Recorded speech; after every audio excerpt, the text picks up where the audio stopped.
আজকে রান্না করব চিকেন বিরিয়ানি। এজন্য আলুগুলাকে হলুদ আর লবণ দিয়ে ভালোভাবে লাল লাল করে ভাজি করে নিচ্ছি। আর এখান দিয়ে চিকেনটা বসিয়ে দিয়েছি প্রতিটা মশলা দিয়ে জিরা, আদা, রসুন, পেঁয়াজ, গরম মশলা, বিরিয়ানি মশলা দিয়ে আমি মাংসটা বসিয়ে দিয়েছি। এখন মাংসটা যখন ভালোভাবে কষানো হয়ে গেছে তখন দিয়ে দিলাম আলু।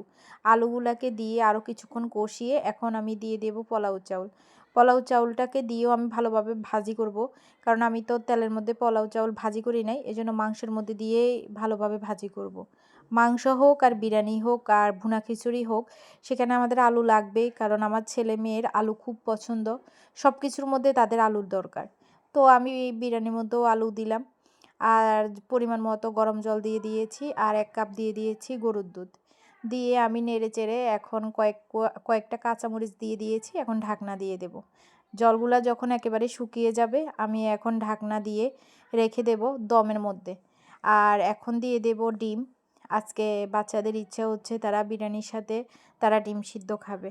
তো আমি ডিম দিয়ে দমে দিয়ে দিয়েছি আধা ঘন্টার জন্য। এখন দেখেন আমার পোলাওটা কত সুন্দরভাবে ঝরঝরা হয়েছে। তো বাচ্চাদের পছন্দ মানিয়ে আমাদেরও পছন্দ। তো বাচ্চারা যখন বলছে আজকে শুক্রবার মা তৈরি করে দাও, তৈরি করে দিলাম। কেমন হয়েছে অবশ্যই কমেন্টসে জানাবেন। আপনারা সবাই আমার পাশে থাকবেন, লাইক, কমেন্ট, শেয়ার করবেন।